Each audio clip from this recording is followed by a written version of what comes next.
श्री राधे राधे, हरे कृष्णा। हम सब साधक श्री हित 84 श्रवण कर रहे हैं। राधा बाग में श्री हित 84 अनुपम रास रस। आजू गोपाल रास रस खेलत। गतांग से आगे। रस को पाना नहीं है, रस की प्राप्ति नहीं करनी है, रस बनना है। यही तो इस मार्ग की विशेषता है।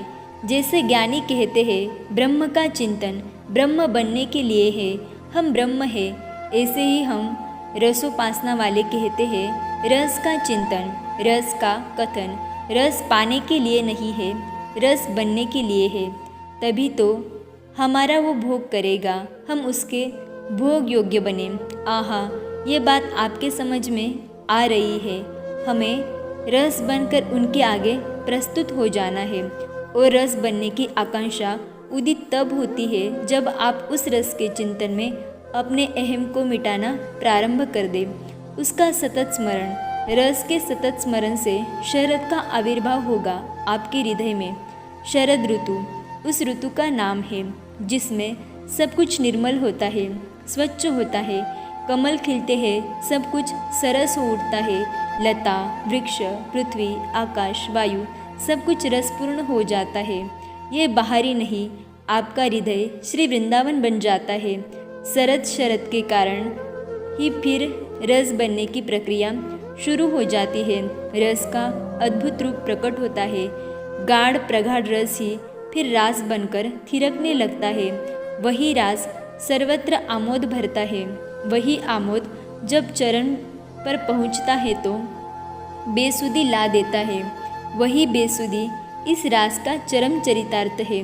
फिर चारों ओर रस ही रस, रस के सिवा आपको कुछ नहीं मिलता। ऐसे में फिर रसराज उन्मत्त होकर नाच उठते हैं। ये रस का आकार है। रस तरंगायित होकर आकार ले लेता है। वो शाम और दूसरा गौर उप और रास रस फिर शब्द का विषय नहीं रह जाता। साधकों, आज का पद अद्भुत है, इसको पढ़िए नहीं, कृपा करके इसका गान कीजिए। आपको नहीं आता गाना, कोई बात नहीं, जैसा भी आता है गाइए। मैं ये पागलपन आपको सिखा रहा हूँ इसलिए कि बिना पागलपन के इस रस मार्ग में आप बढ़ नहीं सकते। आज का पद अद्भुत है। श्री हित 84 जी का 24वां पद। प्रेम से सब गाए। आज गोपाल रास रस खेलत, आज गोपाल रास रस खेलत, पुलिन कल्पतरु तीररि सजनी। आज गोपाल रास रस खेलत, शरद विमल नभचंद विराजत, रोचक त्रिविध समीर सजनी। आज गोपाल रास रस खेलत, आज गोपाल रास रस खेलत, चंपक बकुल मालती मुकुलित, मत्त मुदित पिक कीररि सजनी। देसी सुधंग राग रंगनी को, ब्रज जुबतीन की भीरी सजनी। आज गोपाल रास रस खेलत, आज गोपाल रास रस खेलत, मघवा मुदित निशान बजायो, व्रत छाड्यो मुनि धीर रि सजनी। श्री हित हरिवंश मगन मन श्यामा, हरति मदन घन पीरि सजनी। आज गोपाल रास रस खेलत, आज गोपाल रास रस खेलत, पुलिन कल्पतरु तीररि सजनी, पुलिन कल्पतरु तीररि सजनी। आज गोपाल रास रस खेलत। ध्यान। शरद ऋतु जब श्याम सुंदर के हृदय से श्यामा लगी, उसी समय शरद की बयार चल पड़ी। रात्रि हो गई, नभ में चंद्रमा पूर्ण खिल गए। चंपा की मादक सुगंध श्रीवन में फैलने लगी। मोर छली, जिसे बकुल बोलते हैं, उसके छोटे छोटे सफ़ेद पुष्प की सुगंध चंपा के साथ मिलकर अद्भुत गंध का निर्माण करने लगी। मालती की शोभा देखते ही बन रही थी। उसकी गंध ने सबको पराजित कर दिया था। मानो आज इन पुष्पों में भी होड़ लग गई थी कि हमारा गंध तुमसे ज़्यादा मादक है।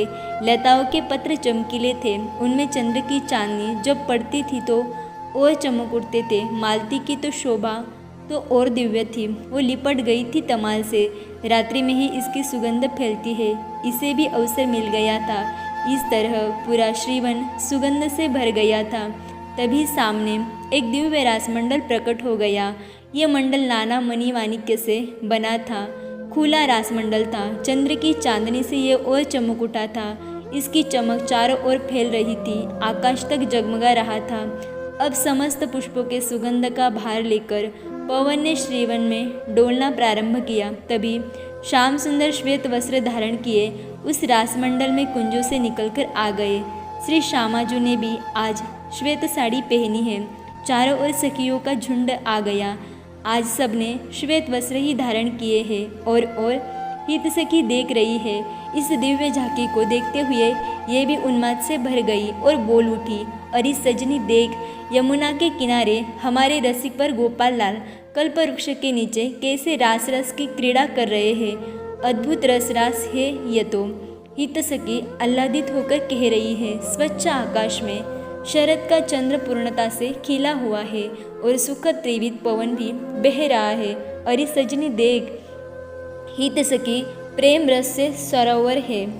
देख चंपा कैसे खिल रही है। बकुल की सुगंध श्रीवन को कैसे प्रमुदित कर रही है। मालती तो शाम समझकर तमाल से लिपट गई है। ओहो, अरे सजनी, युगल सरकार मध्य में नाच रहे हैं। इनके चारों ओर सुंदर सुंदर नवयुवती की जो भीड़ नाच रही है, वो तो देख सब कुछ भूलकर नाच रही है। युगल को मध्य में रखकर नाच रही है, बस नाच रही है, उन्मत्त होकर नाच रही है, पूर्ण समर्पण के साथ नाच रही है, गा भी रही है। हित सखी कहती है, गायन के साथ जो नृत्य कर रही है उससे रंग और बरस रहा है।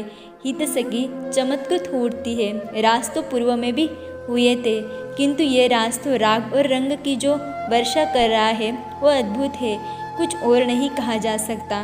तभी हित सखी फिर अचंभित होकर कहती है, युगल सरकार स्वयं गान करने लगे। सजनी, इनके गायन को सुनकर पूरा श्रीवन प्रेम से उन्मत्त हो गया है। पर पक्षी अभी तक मौन थे, क्योंकि ये रास रस को देख रहे थे। पर गाते हुए अपने युगल को जब देखा तो इन्होंने भी अपना मौन व्रत तोड़ दिया और युगल सरकार के साथ गाने लगे। आहा, युगल के गायन करते ही सखियों ने भी वाद्य ले लिए और बजाने लगी है। अब तो पूरा श्रीवन झूम उठा है। वाद्य यंत्रों की ध्वनि गूंज रही है। ऐसा लग रहा है मानो इंद्र ने अपना निशान बजाया हो। तब श्याम सुंदर ने अपनी प्राण प्रिया को हाथ जोड़कर कहा, आप नाचो, मैं गाऊंगा। श्यामा ने नाचना आरंभ किया। हित सखी कहती है, अद्भुत रास हो गया ये तो। बेचारा कामदेव प्रेम की पीर के कारण कराह रहा था। तब श्यामा ने नृत्य करते हुए जाकर अपने श्याम को प्रगाढ़ आलिंगन किया तो कामदेव की सारी पीड़ा दूर हो गई। पर रास चलता रहा। महाराज उन्मत्त गति से बढ़ता रहा। यमुना उछल रही थी, आकाश सुमन बरसा रहा था और ये रास अपनी उच्च स्थिति पर पहुंचने लगा था। पर सजनी, उसका वर्णन नहीं किया जा सकता। आज गोपाल रास रस खेलत, पुलिन कल्प तरु तीर रि सजनी। आज गोपाल रास रस खेलत। जय जय श्री राधे, जय जय श्री राधे, जय जय श्री राधे। आगे की चर्चा हम कल श्रवण करेंगे। तब तक के लिए राधे राधे, हरे कृष्णा।